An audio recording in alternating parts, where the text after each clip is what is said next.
Good morning, Lorcana Goons. This is Kevin. I'm here with Bag, and we have a top 8 from Level Up Games tournament, the 1.5K this time around. Got some more lists for you guys today. How you feeling today, Bag? I see you doing your cardio. Feeling good, feeling good. I'm excited to go over this new top 8 that we actually posted yesterday after our other top 8 video. So we're getting a lot more tournaments back to back, which is good. So that's good for the Lorcana community. Yeah, last week was a little slow. There was like a tournament or two that we couldn't really post, or I couldn't get the list from. I did have some first place lists from like random enchanted tournaments that I will probably talk about on the page or in a video separately. But it's good to see that there's a lot of tournaments that happened this weekend. So let's get right on into this. As you can see, there's a lot of Amber Steel, Ruby Amethyst, Sapphire Amber has been super popular, and there's only one Sapphire Steel. So the first list we're gonna get into. That's your fave, right? You stand the Sapphire Steel lists. Yep. All right. So the first list we have here is going to be from David Soberg. It is a Amber Sapphire. I believe these are the standings after Swiss. But to my understanding, they First split. place. Yeah, to my understanding, they split in top 8 or top 4. But yeah, so after Swiss, this would be the first place, which was a Sapphire Amber deck playing Lantern, obviously for Rapunzel. Got both types of Hades in there, and our favorite card right now, Eye of the Fates, super powerful card that is kind of slept on sometimes, in my opinion. I like this deck a lot. I haven't tried to play it on ladder, so I can't really give a lot of like competitive insight or even my opinion. Really, I played against it a lot on ladder, and really every time I run into this deck, I just think to myself, play around Rapunzel, play around Rapunzel, play around Rapunzel, right? I think that's like the best thing you can do against a deck like this. But even then, it's just really hard. That surface stage generates Deck has too much value. Yeah, the deck has too much value. I know you've played against it on ladder a lot recently, Aiden, when we're playing together. How do you feel about this deck? Yeah. I just feel like Rapunzel's broken. It's a 4-drop with 2 lore, heals 3, draw 3. It's too strong. Yeah, and it's Any really deck that can play that Rapunzel for sure is gonna have an advantage over the opponent if they don't have a Rapunzel as well. Rapunzel Stitch combo. The 3 Lantern I like a lot in a deck like this because you can summon your Maleficent early, can summon your Surfer Stitch early, which is just kind of crucial almost. Sometimes it's a little rough to have to wait till you get to 7 ink, but you know, you can ramp with the Mickeys a little bit, so you get a little faster. I'm not sure how I feel about 4 Mickeys because they are uninkable, but other than Lanterns and the Mickeys, are those the only... Oh, and Hades. Those are the only uninkable cards, and both Hades actually. So seems like a lot of uninkables. Both Hades. Yeah. Mickey, and what else? That's it, no? Both made. Oh, the Lanterns. Lanterns, yeah. So it's about like 12. But yeah, nice list. Congrats. That's not bad.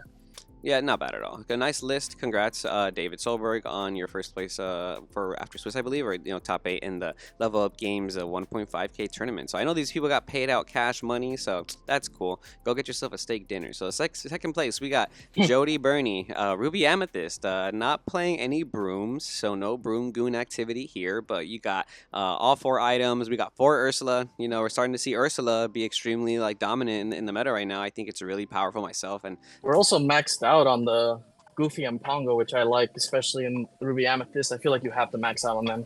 Yeah, and then we even got the Jetsam there. Oh, he even got the Jetsam, huh? That's crazy. Extra evasives in this deck. And the mirror match evasives are important, and against the Ruby Amethyst matchup, the evasives are a little important, to be honest.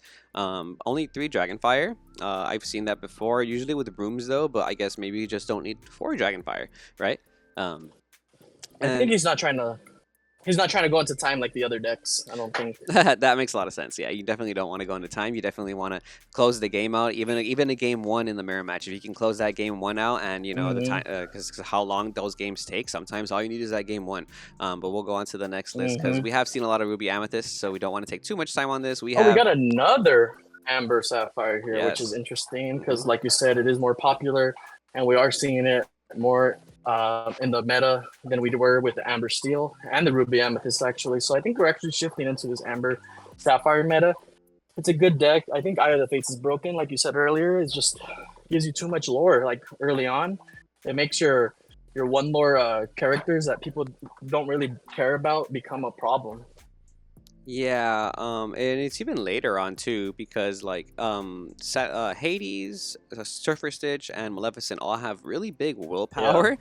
So usually they eat up damage, and like you can quest multiple times with them. But once you got Eye of the Fates on board, they're questing for way too much lore. I like how this version is playing part of your world and Ariel. I don't know if they're playing Ariel in the last version. I don't think so, if I'm not mistaken. They're had Lantern and some other stuff, but this one No is Ariel in the last one. yeah, this one this list is playing Ariel with the 4B guest and the 2 part of your world, which is cool. And you still got Hades in there, you know. So you have a lot of access Yeah. to returning stuff from your discard pile to your hand, which once again Yeah. If generates you think you value. got rid of stuff, they're coming back. That's a really good point to make because again, playing around Rapunzel in this format, you get rid of the character on board, or you get rid of the Rapunzel, and you're thinking then there's no way they have a second Rapunzel, a third Rapunzel, and then they go Hades, add Rapunzel back, play Rapunzel, and it's too much. It ends up being too much sometimes. So, very powerful deck that takes you into the mid game. I think if you're playing against this deck, you have to close it out really early. But we'll on to our 4th list. This is Stephen Gray, Amber Steel. This is the first Amber Steel we've seen today, and there's some little interesting things to note. Like we have Maximus, and Goofy, and Just in Time. Check that out. We have a Just in Time Amber Steel deck. Everyone likes Justin. Time for Justin. It's a decent What would card. this be more of considered? This is like a mid-range version, huh? Because we even have the Moana in there. I say it's aggro. Like I say this is aggro for sure because what the Moana is just 3 lore, The right? Moana? Yeah, because it's just 3 lore. Like Yeah. that's aggressive if I ever seen it. You know, you drop a just in time turn 3. You protect your Lilos and your Simbas with a Goofy or a Maximus, and then later on you play Moana, and you're that's like your version of like Maleficent almost is being able to quest for 3 there. Yeah, I guess it's just weird to. I mean, Maleficent's a vanilla, but it's kind of weird to just like warrant the Moana with just being the stats.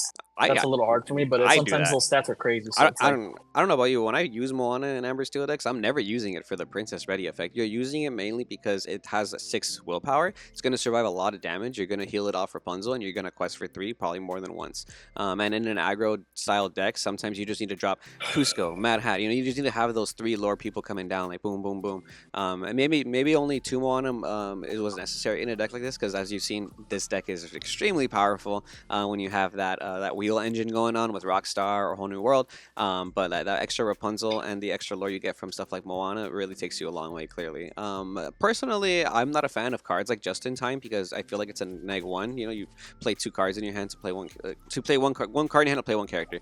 But like turn 3, having that Moana down, I feel is pretty strong. It's going to be pretty like difficult to deal with no matter what you're playing against. Oh yeah, 100%. Not even just that, like Maximus too, because Maximus gives your character support. That's an ability that's often like forgetting. You know, people forget. People think it's just a bodyguard, but nah, that horse does a lot in that deck.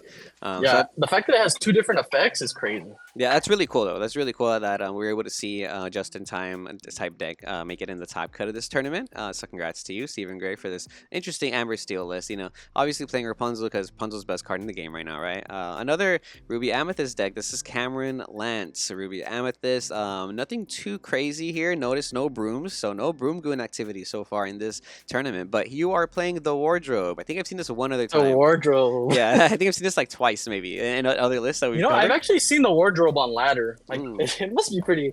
It does some work if people are throwing it in their deck. Yeah, I mean it's a 3/3/4. Like those stats aren't bad at all, you know, by any means necessary. I'm not sure like what you're really like using it for. Maybe just some good value trades. Get rid of some Mickeys or something like the Sapphire Mickey, or things that are like Simbas and whatnot. You know, because it does contest the Simba pretty well. It's probably more. I've noticed that the Ruby Amethyst deck has been playing a lot more. Like early game stuff because you have to basically max out on Gaston, even like some of your one in characters, and I can see the warranting the wardrobe on like a curve. You know what I mean? Like if you're playing against a deck that requires you to have that curve really nice, sometimes you want to play a little like a fatter body instead of just playing like a Rafiki that's not gonna, you know. When you're playing this deck, there's a lot, especially against this deck with like the older list. You would notice that once they like ink in like a Ruby or Amethyst card, and you know you're playing Ruby Amethyst, you're kind of like, oh, I'm chilling until like turn 4 or 5 maybe. because they're not really doing much. Yeah, exactly. Remember the other day we played ladder and the first character they inked was the queen, and we immediately were like, oh, it's Ruby Yeah, Amethyst, right? It's the only card you play that in, and I ended up not being that deck. But the point is surprisingly that not in this one. yeah, but the point is though, like when you see those cards, you kind of just assume like I just gotta play and so be prepared. But now the lists are kind of aiming for a little bit more of an early game setup as well with the evasive characters, the goofies, and the Jetsons and stuff, and then the early game characters too. So you really got to consider everything that's happening now in the meta as it changes. You can't just assume that you're gonna be Yeah, because not there's running some into these scenarios characters. where you would rather drop that wardrobe than a Maleficent, I think, Yeah, especially because of the stats. So, and you do need those stats early on. So yeah. wardrobe putting in work now. Interesting tech choices. Good We to need see. an enchanted wardrobe. All right, sixth place we got Brandon Lamb, Amber Steel. Now this is a lot more of like list that we've seen. I think this is very similar to the list that we were playing on ladder yesterday with Yeah, on ladder right now. four lantern. You know, four lantern. So you make sure you see it. You got two part of I your like that world. they dropped the beast to 2, like I did in my build, because like you're not really seeing a lot of those items anymore. So people are dropping that beast down. Yeah, this deck is. I mean, I hate to be that person, but I strongly feel like this is the best deck. You know, then not just like Amber Steel in general, because I think that's a very vague, like it's a very Yeah, vague way there's to so many describe. Yeah, builds. there's so many builds for that color combination, but like this type of Amber Steel list where you have the little guys with the wheel, where you can draw so much off Carefree Surface Stitch, you combo it off with Lantern, and you still play Rapunzel. I don't think you have to play Carefree Surface Stitch in this build personally. Maybe like 2 to 3. It is really strong, but like the main package of like Whole New World, Ariel, Rapunzel, Rockstar, Yeah. and then all these characters that quest for 2 to 1 lore, just really strong, man. Like This is similar, like you said, to the thing we're playing yesterday, but we shifted the numbers with the Surfer Stitch and the Rapunzel, and then he also has a card I wanted to add to the part of your world, because bringing back that Rapunzel later on is crazy. And bringing it back multiple times. Yeah, and like whiffing off the aerial is always feels bad. You know, when you play aerial and you don't see a song, Yeah. it just always feels bad. And That's why I'm glad he added that extra song. part of it. Yeah, that's a good it's an interesting note to make. I feel like this list is really popular right now in Pixelborn. The person that I got it from was playing it on Twitch, and even he said, yeah, this is just so and so's list. I forgot what name he said. It's so and so's list, but I changed this and this. So I was like, oh, okay, so this is like one of the more trendier Amber Steel list that's happening. And we've seen lists like this before in the past. You know, this isn't anything super new, but like it's strong deck. Yeah, extremely strong deck that super takes advantage of your top decks. You've met the Lantern and even just Rockstar Stitch, man. Because if you have 2 Lanterns on the board, you're only paying 4 ink for Rockstar Stitch and Tinkerbell. That's wild. And then you're paying like 1 to 2 ink for your Ariels and your Rapunzels. Yeah, that really stacks. Yeah, that really puts you ahead with the board advantage. But that was 6th place, Amber Steel. We'll go into our 7th list. We have a 3rd Amber Sapphire list. This was very different.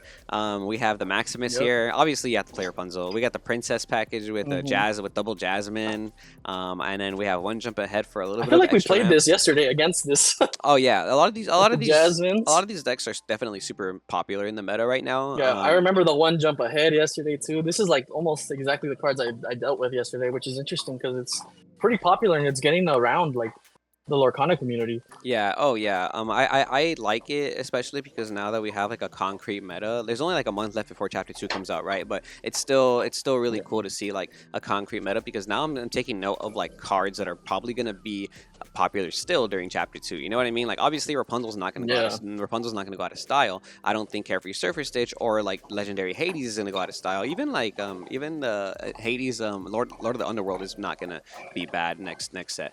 So that's always really good to note in my opinion. But yeah, this is more of a princess mid-range kind of Amber Sapphire. I think cards from getting cards from your discard pile is good no matter what.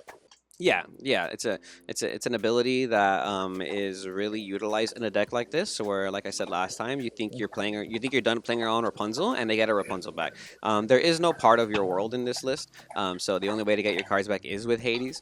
But yeah. Well, I mean, it's either one or the other is what I've been seeing so far. Because the last build didn't have the Hades, but it had the part of your world, and I could see the reasoning for that because you can sing that part of your world, saving you some ink. Yeah, and it had the as Ariel. opposed to actually having to play the Hades. Yeah, I played the Ariel too. I'm surprised you don't play Ariel on this list, right? Because Ariel's a princess as well. I think I think it's categorized as a princess. So that then you could play the part of your world. But yeah, I do like this list though. I think it is cool, taking advantage of like the healing factor that the ship Jasmine does. Yeah. Protecting your characters with Aurora is always really nice.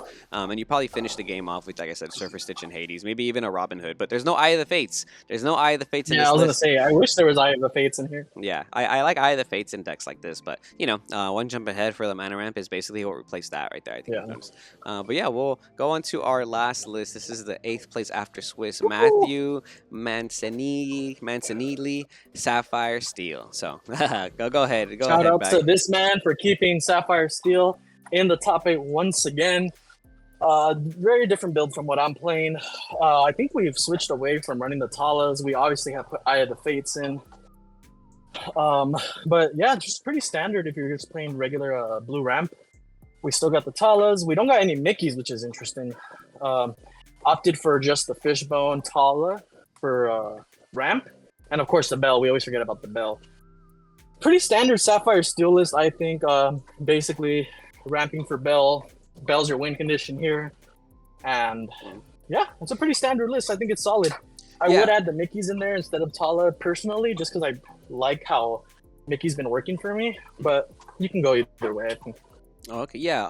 I would say that this is like the more consistent way to play Sapphire Steel. I've played a lot of Sapphire Steel recently, either at ladder or at locals, and usually like you mentioned, what they're doing is they're not playing belt or ramp. They're usually keeping board control until they notice they can drop 2 bells at once or something, and then all out of nowhere you're dealing with 2 characters that quest for 5, and like that's game in 2 turns. Quest. That's 20 lore in 2 turns if you have 2 bell, and with bell ends up becoming the win condition. And it's not always the win condition, but man, it's a very strong win condition, and not enough people respect that. So yeah, congrats to you, Matthew, for the Sapphire Steel top and keeping the deck alive. I think this deck is really powerful. Another deck to really look out for at locals. It has everything you need. It has board wipe. It has draw power. It has crazy character effects. So definitely a strong contender in the meta. Also, only issue I have with the deck, it does take a little bit of time. You are ramping, obviously, so you're gonna be going into those later turns. So be prepared to play Lorcana for a little bit when you're using this deck. Yeah, be prepared. Pun intended. All right, but that was our top 8 deck list from the Level Up Games 1.5K tournament that happened over the weekend. I believe it happened on Saturday, October 14th. So those were a 45 player tournament. That was a top 8 breakdown. Thank you so much, guys, for watching. We appreciate you. Bags, any other words you want to say before we get going? Yeah. Shout out to this Lorcana goon. Shout out to all you Lorcana goons playing Lorcana and keeping it alive.